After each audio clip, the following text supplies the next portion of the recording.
They say you don't really need a door when you're old, when your life has shrunk down to mere shadows and whispers, when the world has already decided where you belong, or rather, where you don't. The moment my son told me, "You don't really need a door, Mom. It's not like you have a life that requires privacy," I knew something inside me broke quietly, but irreparably. It wasn't just the absence of wood and hinges, the empty frame that once marked my space.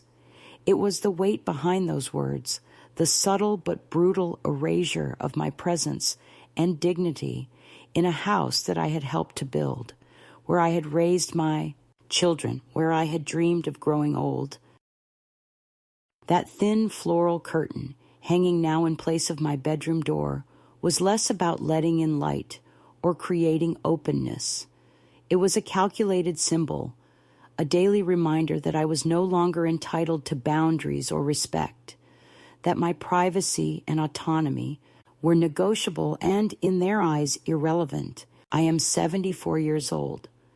I have lived in this curtained room for nearly a year now, a guest in my own son's home, where my belongings have been sorted, shuffled, and sometimes discarded without notice or consent. Outside this flimsy fabric, the world moves on as if I am invisible, and inside, I cling to memories of who I once was, quietly nursing the fragments of my self-worth.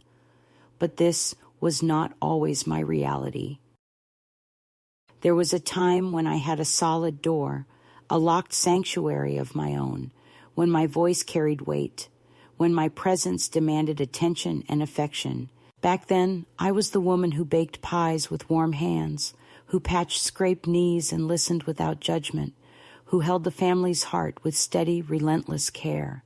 Now, the curtain sways softly every time someone passes by, a whispering mockery of the boundary that once stood firm. It is through this curtain that my son's children enter uninvited, their footsteps loud in the silence of my exclusion, their laughter an echo of a family that no longer includes me. They don't knock. They don't ask. They simply cross the threshold, as if my space is no different than any hallway or closet. Sometimes, when the house settles at night and the voices fade into muted murmurs, I sit on the edge of the narrow bed and run my fingers over the threadbare quilt that covers me, tracing patterns of resilience woven into worn fabric. I remember how I used to sleep behind a door that shut out the noise of the world and protected my dreams.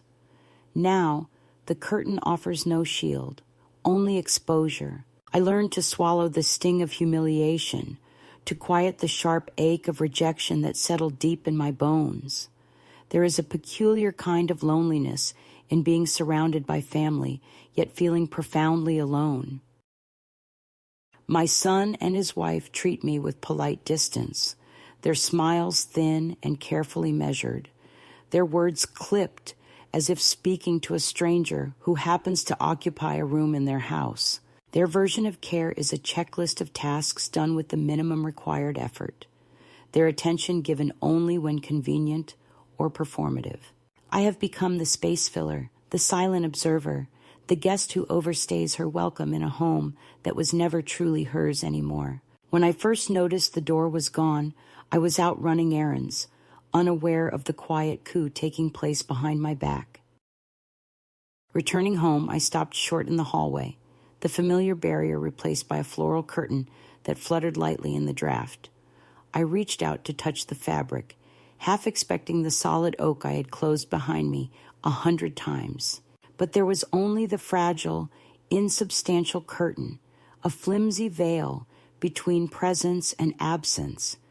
I pulled it aside cautiously, stepping into the room I once claimed as my own, now feeling like a stranger entering a borrowed space. The walls, once warm with memories and familiar scents, now seemed colder, their bare surfaces echoing the void left by my displaced door. That evening, I watched as my grandchildren passed through the curtain without hesitation or hesitation, their innocent disregard cutting deeper than any harsh word. I realized then that the door was never just a piece of wood. It was a boundary, a symbol of respect and belonging that had quietly been dismantled. I am not angry, not yet, but there is a steady, growing ache in my chest, a mourning for the dignity stripped away one small act at a time. Each day, the curtain sways a little more, as if mocking my attempts to stake a claim on my own space. I am left wondering how the place where I once felt safe and seen has become a stage for exclusion and erasure. Yet beneath the surface, beneath the curtain, something stubborn stirs inside me, a quiet resolve to reclaim what has been taken, to find a way back to myself in a house that no longer feels like home. I remind myself that a door, no matter how solid, is only a barrier. True boundaries come from within, and I am learning to build those walls again, brick by brick, silent but unyielding. The floral curtain may be thin, but my will is not. This is my story, not of surrender, but of awakening. And though I am here, behind a curtain where once there was a door, I am no longer invisible. The day they took down my bedroom door was the day everything changed. The moment the fragile peace that had kept me tethered to that house shattered without ceremony or explanation. It was a Saturday morning like any other, the sun filtering softly through the windows, casting long golden beams onto the worn carpet where I had spent countless quiet afternoons reading and knitting. I had gone out early to the grocery store, making a careful list and preparing to cook the stew my son liked, the one that reminded him of childhood dinners when laughter filled every corner.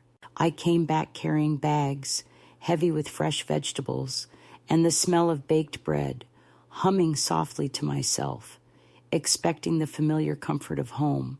But as I turned the key in the front door, a strange stillness greeted me, an unnatural quiet that made the hairs on my arms rise. I set the bags down and called out, "Hello? I'm back." No response. The living room was empty, the television off, the house feeling colder, emptier than before. I made my way down the hallway, each step echoing against the walls, until I reached the doorway that should have led into my sanctuary. Instead of the solid painted wood I had always known, there was a curtain, thin, floral, fluttering softly with the faintest breeze from an open window. I stood frozen for a moment, confusion swirling inside me, before reaching out to brush the fabric aside. The room beyond was familiar, yet stripped of the comfort it once held. My chair was pushed back, the small table where I kept my favorite books was bare, and a faint scent of lavender, foreign and clinical, hung in the air. The door frame felt hollow without the door itself, a space open to anyone who cared to walk through. That evening, my son Daniel came home with his usual hurried step, dropping his keys on the counter and barely glancing in my direction. "I thought the door was just old and needed to go," he said dismissively when I asked about it, waving his hand as if brushing away an inconsequential detail. His wife Carla was nearby, her smile polite but tight, as if she too wanted to avoid the subject. "We thought the curtain would make things lighter, more open," she added quickly, as if saying it fast would make it true. But I knew better. The absence of my door was not a matter of design or convenience. It was a deliberate act, a quiet assertion that my presence was negotiable, that my boundaries were to be ignored. Over the following days, the truth settled like dust on old furniture. The curtain never closed completely. It was always slightly ajar, an invitation or perhaps a challenge. The grandchildren, once careful around me, now treated my room like a playground, passing through without knocking, their laughter loud and careless. Carla reorganized my things with brisk efficiency, removing photographs that showed me with my children, folding away the quilts I had stitched by hand, replacing my favorite cups with sterile new ones that felt cold in my grasp. One afternoon, I overheard Carla whisper to Daniel, "She's just taking up space," and the door was the last thing that made it feel like she belonged here. The words cut deeper than any argument, not because they were spoken aloud, but because they were true in their cruelty. I realized then that I had become a ghost in their home, visible only when needed, but otherwise relegated to the shadows. My attempts to speak up were met with gentle silences or quick changes of subject, as if acknowledging my discomfort would make them complicit. When I confronted Daniel one evening, asking why they had taken down the door without telling me, he shrugged and said, "It's for everyone's comfort. We just want things to be easier." But it wasn't about ease. It was about control. Without that door, I had no privacy, no place to close off the world and be myself. I was expected to adapt, to disappear quietly behind a curtain, a faint pattern of flowers that fluttered but never stood firm. The removal of the door was more than a physical act. It was a message that my autonomy was no longer respected, that my role in the family had diminished to something ornamental, something to be tolerated at best. As the weeks passed, the emotional weight grew heavier. I found myself hesitating before entering rooms, questioning whether my presence was wanted or merely endured. The kitchen conversations became shorter, the smiles more forced. I watched as my son and his wife planned outings and events without including me, their calendars filled with family activities from which I was subtly excluded. The house that once felt warm and alive became a stage for a performance of polite neglect. Yet, beneath this quiet erosion of my place in the family, a small but steady flame began to flicker within me. I refused to be erased entirely, to vanish like a forgotten photograph tucked into an old album. Each morning I told myself that I would find a way to reclaim my dignity, to draw boundaries that could not be crossed by thin curtains or indifferent glances. I started keeping a journal, recording the small acts of exclusion and the words left unspoken. Writing became my refuge, a way to give voice to the pain that otherwise went unnoticed. One afternoon, I found a box of old letters and photographs tucked away in the closet, reminders of a time when I was seen, when my presence mattered beyond the walls of this house. Holding those faded images, I remembered who I was before the curtain, before the silent dismissal. I was a woman who had loved fiercely, who had built a family with her hands and heart. I was not ready to surrender that identity, no matter how thin the fabric that now separated me from the world. In the quiet hours of the night, when the house slept and the curtains swayed gently in the breeze, I made a decision. I would not wait for their permission or pity. I would find a way to assert my boundaries, to reclaim the privacy and respect that had been stripped away. The curtain might flutter and fall, but I would stand firm. And so, the removal of my bedroom door was not just an act of exclusion, but a catalyst, a beginning of a journey toward reclaiming my self-worth and autonomy in a house that had grown too small for my spirit. The path ahead would not be easy, but I knew that beneath the thin fabric of that curtain, I was ready to rise. The removal of the door was only the first in a series of quiet, almost imperceptible moves designed to erode my presence, each one a small but steady drip of isolation that seeped into the corners of my life until the house I once called home felt foreign and unwelcoming. At first, these acts were subtle, almost innocent to an outsider, but to me, they built up like layers of dust, thick and suffocating. My belongings began to disappear without explanation. A photograph here, a favorite scarf there, all swept away with the same clinical detachment that had accompanied the removal of my door. One morning, I reached for my toothbrush only to find it missing. Later, Carla casually mentioned that she had cleaned out the clutter, her tone light, as if dismissing a mess left by a stranger. It was never a confrontation. No raised voices, no accusations. But the message was unmistakable. I was being erased, piece by piece, as if my existence was a problem to be solved rather than a presence to be respected. The children, once gentle and curious, had learned the unspoken rules of this new arrangement. They entered my curtained room without knocking, speaking loudly, and sometimes laughing at things that felt like secret jokes to which I was not invited. Their footsteps echoed on the hardwood floors, a soundtrack to my shrinking world. One afternoon, as I sat quietly in my makeshift sanctuary, I overheard my grandson ask his mother why Grandma's room didn't have a door anymore. Carla's response, sharp and dismissive, was not meant for me, but landed like a slap in the silence.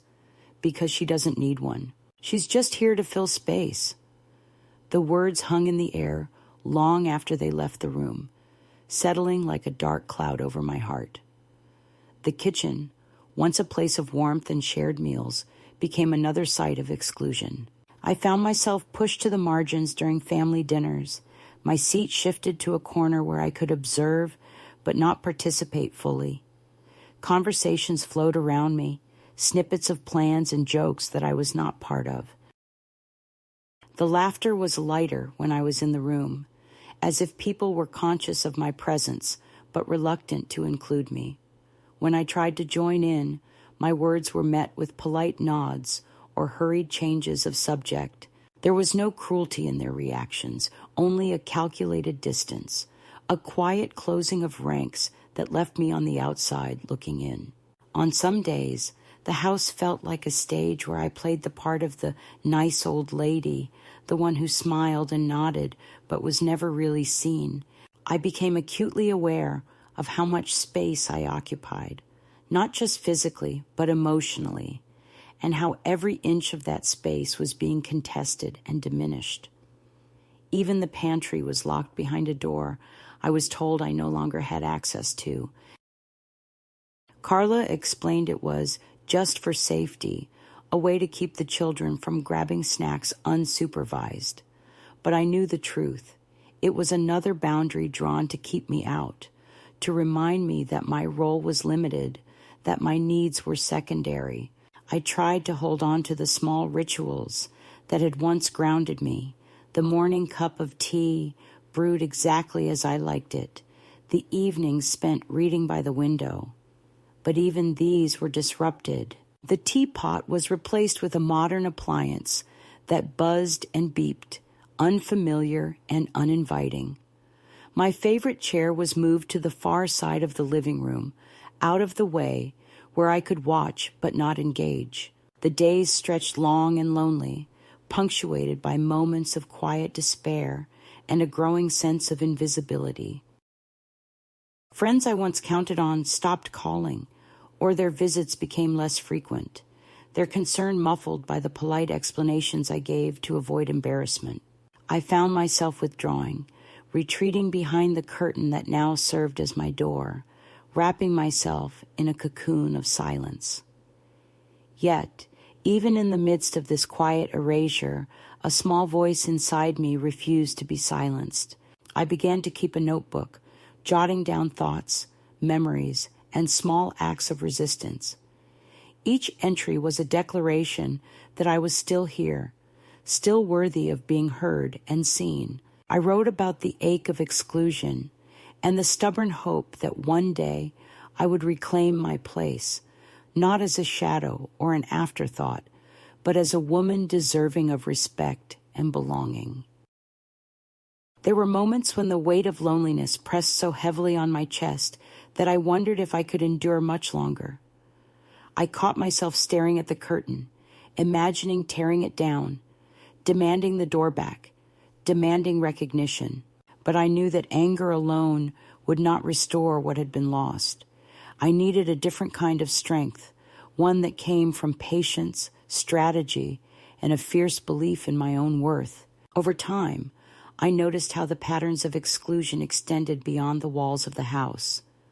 Invitations to family gatherings became fewer, explanations more vague. My son's phone calls were shorter, filled with logistical details rather than warmth or inquiry. I realized that the curtain was not just a physical barrier, but a symbol of a deeper divide, one that separated me from the life I had once known and the family I had loved. The first escalation was not marked by any single dramatic moment, but by a slow, creeping erosion of presence and voice. It was in the silent meals eaten alone, the doors closed softly but firmly in my face, the casual dismissals that accumulated until I felt like a ghost haunting a home that no longer belonged to me. Yet even in this shadowed place, I began to gather fragments of myself, pieces that refused to be discarded or forgotten. I sought out quiet corners in the neighborhood, walked slowly along streets lined with unfamiliar trees, and found solace in the soft rhythm of my own breath. In those solitary moments, I reminded myself that I was more than a curtained room, more than the sum of their dismissals. I was a woman with a past, a history of love and strength, and a future that I still had the power to shape. The first escalation was a lesson in resilience, a painful but necessary step in the journey toward reclaiming autonomy. It taught me to recognize the subtle forms of exclusion that can be as damaging as overt rejection, to hold on to dignity even when it feels like the world is closing in. It was the moment I began to understand that the path forward would require not just endurance, but action, quiet, deliberate, and unyielding. Though the curtain remained in place, fluttering softly in the breeze, the woman behind it was no longer invisible. She was gathering strength, preparing to rise. In the dim quiet of the nights, when the house settled and all the usual noises softened into a familiar lull, I found myself touching the edges of the curtain more often, running my fingers along the thin rod that barely held it in place. The fabric was fragile, faded from sunlight and time, yet it was the only boundary I had left between myself and the rest of the world within that house. That delicate barrier, once a symbol of exclusion, became for me a threshold, a point of transition from the woman who had been quietly erased to one who began to stir with new intention. The weeks of quiet erosion and subtle dismissal had worn at my spirit, but beneath the surface, a shift was occurring, a slow, steady reclaiming of my own agency, the first cracks in the wall of invisibility. It began with small acts of defiance and self-care that others would dismiss as inconsequential, but which, to me, marked a profound transformation. I started by taking short walks outside, something I had not done alone for many years. The neighborhood around the house was familiar yet changed, and I moved cautiously at first, the uneven sidewalks a metaphor for the uncertain path I was beginning to walk. With every step, the weight of isolation eased a little, replaced by the crisp air and the subtle pulse of life beyond the curtained doorway. In those walks, I rediscovered the rhythm of my own breathing, the steady cadence of feet against pavement, and the quiet resilience of a body that, though aged and worn, was still capable of movement and change. At the same time, I opened a hidden savings account I had kept untouched for years, a small but precious fund reserved from my own earnings long before the fractures in my family began. It was a secret lifeline, an assertion of financial independence that I had kept quietly, fearing confrontation, but now nurturing as a seed of hope. Each deposit and withdrawal was a reminder that I still held some control, some power over my own future. As I counted the bills and balanced the numbers, I felt a growing sense of possibility that had been absent for so long. Within the curtained room, I made subtle changes as well, small acts of reclaiming space and identity. I rearranged my few possessions with care, placing cherished photos and mementos in new positions where they caught the light, refusing to be hidden or dismissed. I found an empty picture frame in the closet and placed it prominently on the bedside table, an intentional void that spoke volumes. It was a symbol of the absence I felt, but also a promise that space would be made for something new. I began writing again, filling pages of a journal with thoughts, memories, and plans. Writing became my sanctuary, a way to articulate the pain and the hope entwined in my heart.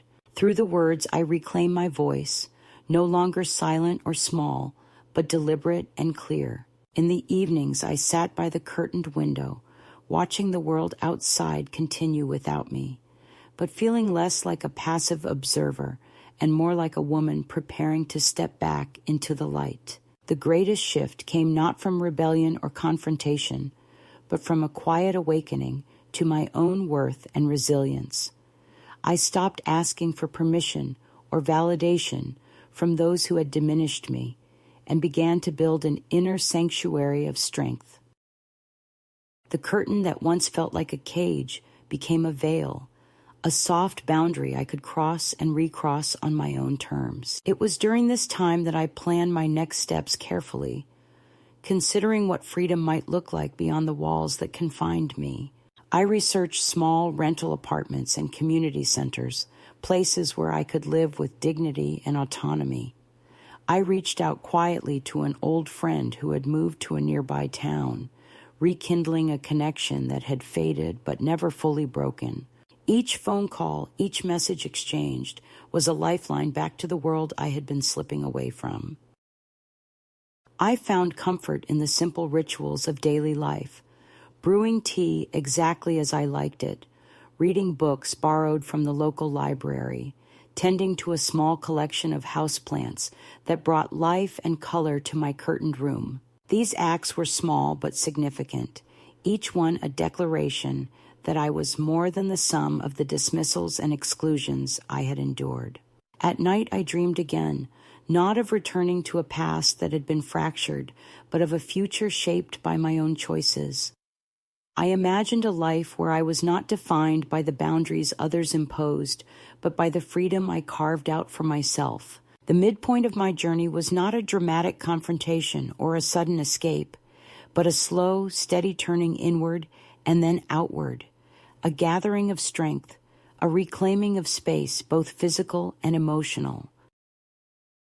It was the moment I began to see myself not as a burden or a problem to be managed, but as a woman worthy of respect, autonomy, and love. This shift was fragile and gradual, marked by moments of doubt and fear, but propelled by a stubborn hope that refused to be extinguished. The curtain remained in place, its floral pattern a quiet reminder of the past, but behind it, I was no longer waiting for permission or approval. I was preparing to step beyond the confines of that curtained room and into a life of my own making, a life where boundaries were mine to define and protect.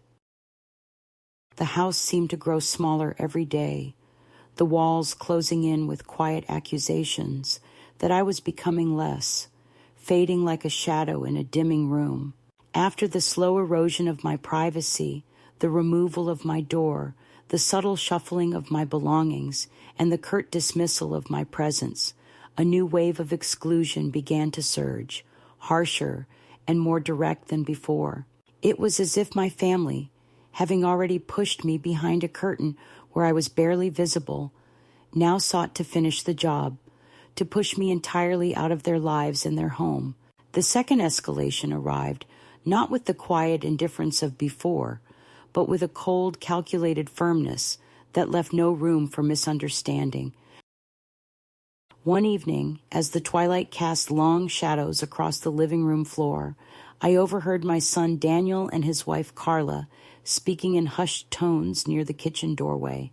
Their voices were low, laced with the familiar mix of frustration and certainty that I had come to dread. "She's using too much hot water again," Carla said sharply, Her words clipped like commands. It's driving up the bills, and it's not like she even needs a full shower every day. Daniel sighed, rubbing the back of his neck, a gesture I had seen before when he was trying to reconcile his guilt with his resolve. We've talked about assisted living. Maybe it's time to start making arrangements. The phrase hit me like a cold wave, an announcement not directed at me, but about me, as if I were not in the room, but merely an object of discussion. Assisted living. The words conjured images of sterile rooms, strangers' voices, and the final severing of ties that had once bound me to my family. I felt the room tilt beneath me, the fragile ground of my remaining autonomy crumbling. Later that night, I confronted Daniel quietly, choosing my words carefully, as if each one were a precious commodity. I heard what you said, I began, my voice steady but edged with a pain I could not fully mask. Do you think I'm ready to leave my home? To be someone else's responsibility?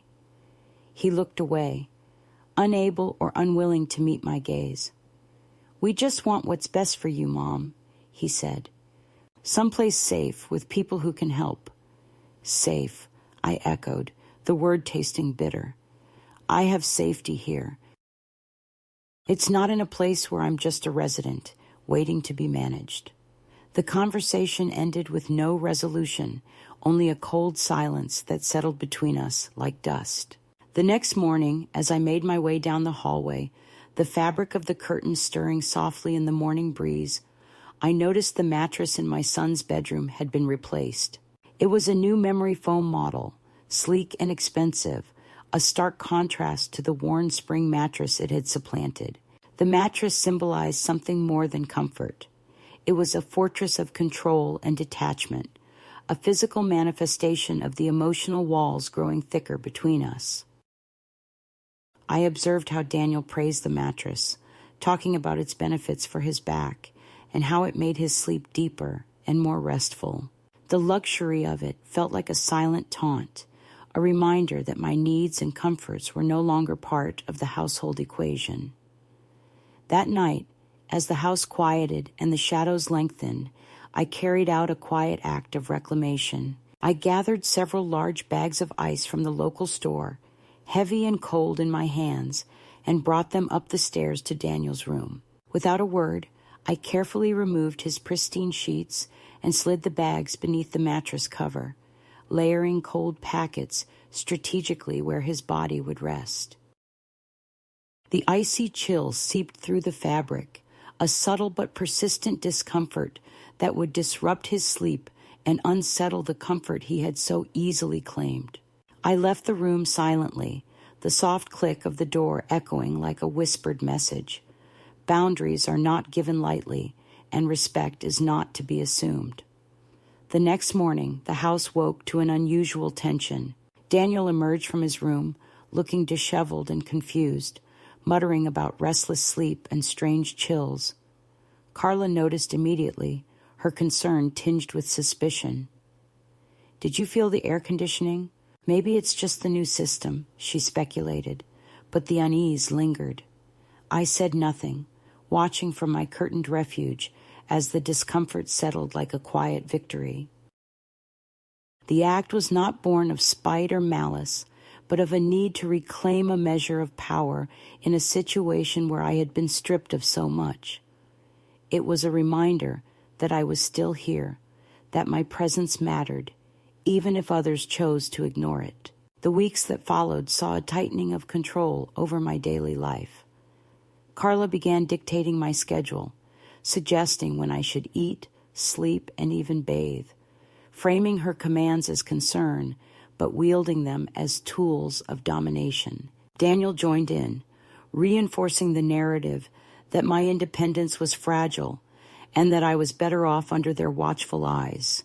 Invitations to family dinners became rare and conditional, often postponed or canceled with excuses of too much going on. When I did attend, I was treated with a forced politeness, the warmth of genuine connection replaced by a chilly civility that left me feeling more like a guest than a mother or grandmother. The grandchildren, sensing the tensions, became more distant, their interactions perfunctory and brief. The house, once filled with the joyful chaos of family life, felt like a carefully curated stage where my role was minimized to that of a silent observer, a relic to be tolerated but not engaged. Despite the increasing pressure and the deepening isolation, I refused to yield completely. Each day, I guarded my small acts of defiance, the quiet withdrawals from my savings, the long walks taken without permission, the notes written in the privacy of my curtained room. I sought solace in books, in letters to old friends, in memories that no one could take away. The second escalation was a test, a push to see how much I would endure before breaking. But I found strength in the quiet corners of my soul, resilience in the knowledge that my worth was not determined by their acceptance or control. It was during this time that I began to plan more earnestly for a life beyond their confines. I researched apartments and community centers, places where I could live with dignity and autonomy, away from the prying eyes and controlling hands that had sought to diminish me. I reached out discreetly to a local support group for older women, finding comfort in shared stories and the knowledge that I was not alone in my struggle. The curtain remained in place, a symbol of the boundary they sought to enforce, but behind it, I was gathering courage, building a new foundation for myself. The second escalation was painful and isolating, but it was also a catalyst, forcing me to confront the reality of my situation and to take steps toward reclaiming my life. The cold mattress and whispered conversations were reminders that the battle for dignity was ongoing, but they also ignited a determination within me to rise above the quiet oppression. In the depths of those challenging days, I learned that strength is often found not in grand gestures, but in the small, steadfast acts of self-preservation and hope. The path ahead was uncertain, but for the first time in a long while, I could see a glimmer of light beyond the curtained doorway, a promise of freedom and respect waiting to be claimed. The moment I decided to leave was not born from rage, but from a deep and quiet resolve that had been growing inside me for months, nourished by the small acts of defiance and the steady realization that the life I was living was no longer mine to claim.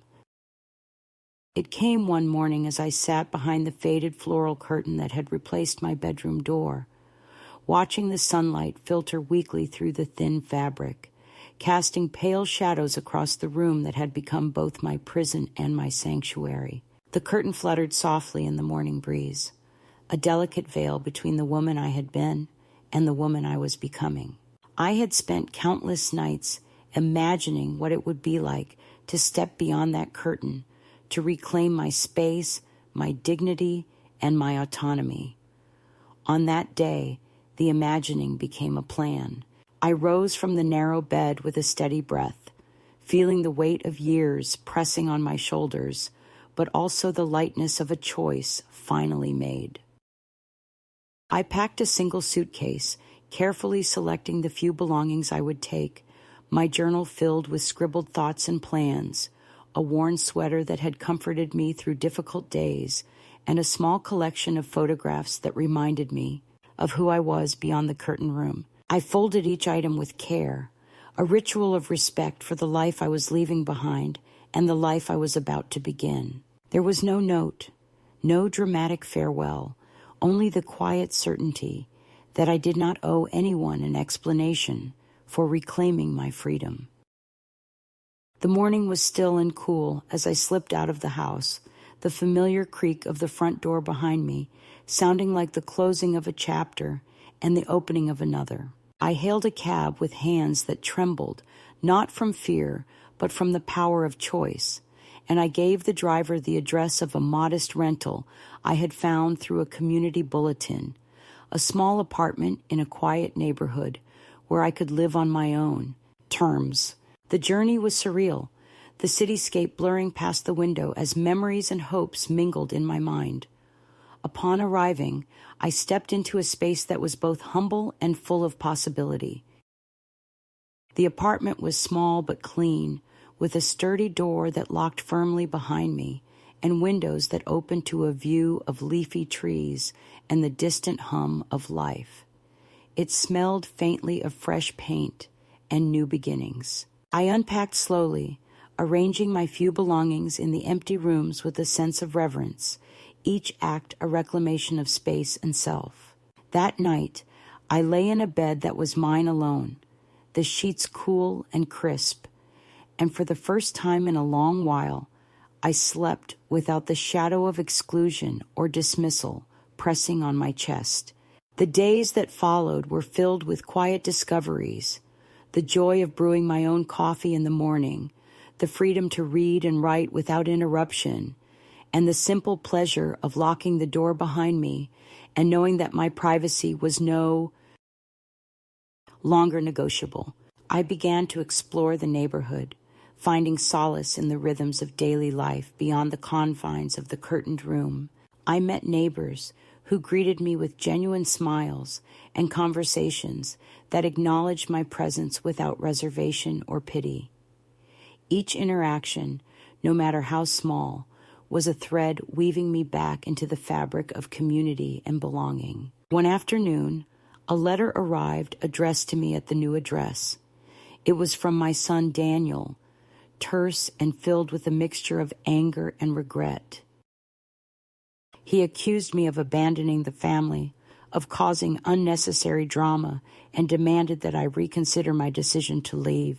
There was no acknowledgement of the months of exclusion, the removal of my door, or the cold mattress that had been a silent battleground. The letter was a final attempt to assert control, to rewrite the story of my departure in terms that suited them. I folded the letter carefully and placed it in a drawer, a reminder of the fractured ties I had left behind but no longer allowed to define me. In the weeks that followed, I found strength not in confrontation, but in the quiet building of a new life. I joined a local book club where the discussions sparked new interests and friendships. I volunteered at a community garden, feeling the earth beneath my hands and the sun on my face, a tangible connection to growth and renewal. I reconnected with an old friend who had moved to the area, her companionship a balm for the loneliness that sometimes crept in. The climax of my journey was not a dramatic showdown, but a personal declaration, a setting of boundaries that were clear and unyielding.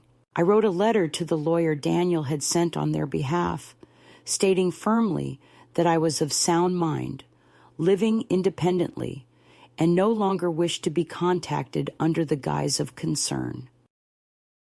The letter was concise, legal in tone, but resolute in spirit. I sent it with the same steady hand that had once nurtured a family, now signing it as a woman reclaiming her dignity. The final act of reclaiming my power was symbolic and deeply personal. One evening, as the sun set in hues of amber and rose, I stood at the threshold of my new home, the door firmly shut behind me. I placed a small plaque on the door, a simple wooden sign that read, "Not a guest, a resident." It was a quiet but profound assertion that I was no longer invisible, no longer a shadow behind a curtain, but a woman who had reclaimed her space and her voice. This moment, more than any confrontation or argument, marked the turning point, the culmination of months of quiet suffering, resilience, and renewal. In the safety of my own home, I found peace, not because I had severed ties with my past, but because I had embraced the possibility of a future shaped by my own choices. The curtain was gone, the door was solid, and the boundaries were mine to keep. And in that, I found not just freedom, but a profound healing, a restoration of self that no one could take away. In the weeks and months that followed my departure, A new rhythm settled into my life, one marked by quiet moments of peace and the slow rebuilding of my sense of self that had long been overshadowed by exclusion and dismissal. My small apartment, once unfamiliar and bare, grew into a sanctuary filled with the textures and colors of my choosing, a place where I was no longer a guest, but a resident, fully present and respected. Each morning began with the ritual of brewing coffee just the way I liked it, savoring the rich aroma and the warmth of the cup in my hands. These simple acts, once taken for granted, now carried profound meaning, reminders that I was capable of caring for myself and reclaiming the pleasures that life could still offer. Outside my window, the neighborhood bustled gently with the sounds of children playing, birds singing, and neighbors greeting one another in passing. I walked these streets often, rediscovering the joy of solitude and the comforting rhythm of a body in motion. With every step, the heavy weight of past burdens lifted, replaced by a growing confidence that I was no longer tethered to a life that sought to diminish me. One of the most unexpected gifts of this new chapter was the rekindling of relationships that had faded but never fully broken. I reached out to my grandson Kieran, the one family member who had shown warmth and concern when others had turned away. Our conversations began cautiously, tentative bridges built over years of silence and pain. He spoke softly, without judgment or expectation, simply wanting to know how I was and to share pieces of his life with me. In return, I listened with an open heart, grateful for a connection that felt genuine and healing. Kieran's letters and phone calls became a thread, weaving me back into the fabric of family, not as an obligation or a shadow, but as a person worthy of love and respect. With time, we arranged to meet in a quiet cafe, a neutral space where the past could be set aside and the possibility of a new beginning could take root. Our meeting was not marked by dramatic apologies or tearful reconciliations, but by the gentle unfolding of understanding and mutual respect. We shared stories, laughter, and moments of silence that spoke volumes. It was a reminder that healing often comes not from grand gestures, but from small, sincere steps taken with courage and patience. Meanwhile, my son Daniel and his wife Carla remained distant, their attempts to reconnect half-hearted and tinged with the old patterns of control and dismissal. I chose not to engage in battles that would only reopen wounds and diminish the peace I was cultivating. Instead, I focused on building a life that was fully mine, one where boundaries were respected and my voice was heard. I found solace in community activities, a book club where ideas flowed freely, a gardening group where hands worked the soil and hearts connected over shared purpose. These spaces nurtured my spirit and reminded me that I was not alone, that there were others who valued presence, kindness, and dignity. The quiet evenings spent reading by the window, the laughter shared with new friends over cups of tea, the satisfaction of caring for my small home, all these moments wove together into a tapestry of resilience and renewal. One night, as the city lights flickered outside and the gentle hum of life filled the air, I wrote a letter, not to my family, not to those who had once excluded me, but to myself. In steady handwriting, I penned words of compassion and strength. Dear me, you waited so long for someone to save you. You forgot that you were always the one holding the key. You didn't lose them. They let go. And you finally let go back. Look at the life you have built. Well done.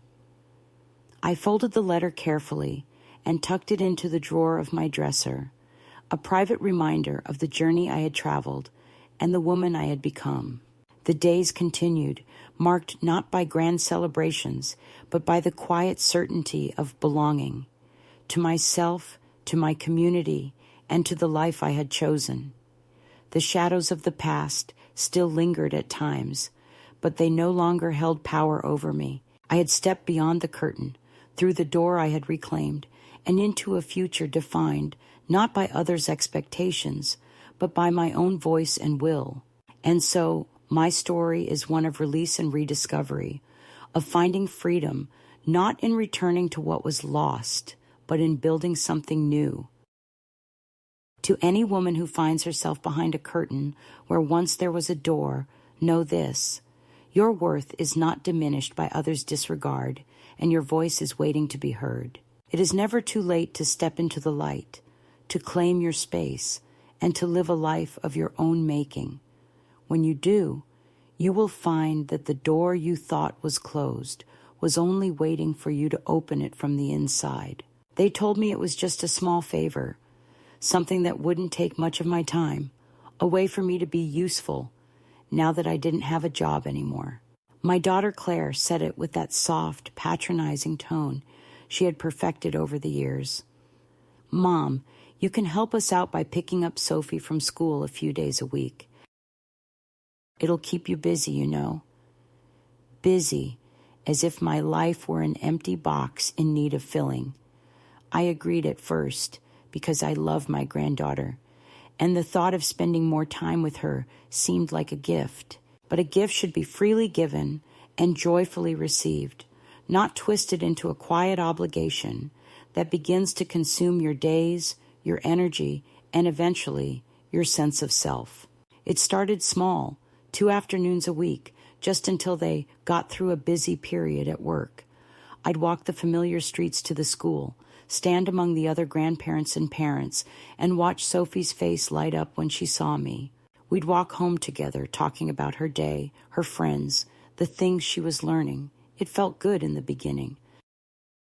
But soon, 2 afternoons became 3, then 4, until it was every single weekday, rain or shine, whether I was feeling well or not. My daughter never asked if it was convenient. She simply assumed I'd be there, a permanent fixture in Sophie's routine.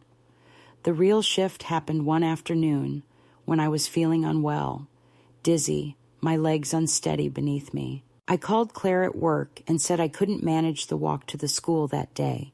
There was a pause, a sharp intake of breath, and then her voice turned cold. "Well, I guess I'll just have to leave early," and explain to my boss why. My 74-year-old mother can't even pick up her own granddaughter. The guilt slid in like a knife between my ribs. I pushed myself out the door, heart pounding, telling myself I could rest later. That was the day I understood this wasn't help I was giving. It was a debt they believed I owed. As months passed, my role expanded beyond school pickups. I became the default babysitter whenever they wanted an evening out, the emergency backup when Sophie was homesick, the stand-in parent for school events. My own plans, rare as they were rearranged or canceled entirely if they conflicted with what Claire needed. If I ever hesitated or tried to say no, I was met with the same heavy sigh and veiled accusations. "We just thought you'd want to be part of her life. I guess we were wrong." What hurt most wasn't the exhaustion or the loss of my own time. It was the quiet erasure of my personhood. I stopped being seen as a mother, a woman with her own life and choices, and became a convenience. I noticed it in the way Claire spoke to me, as if I were an employee she was only barely satisfied with. I noticed it in how Sophie's thank yous became automatic, almost rehearsed, like something she'd been told to say without really thinking about it. The breaking point came one winter evening when the roads were slick with ice. Claire and her husband had gone to some dinner, leaving me with Sophie.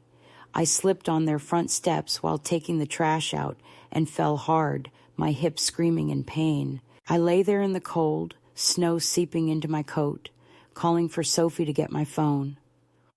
Claire's number was on the screen in seconds, and when she answered, I told her what happened, my voice trembling. She didn't ask if I was all right. She didn't offer to come home. She just said, "Well, I guess you'll have to wait until we're done here. Can you make it inside? We're in the middle of dessert."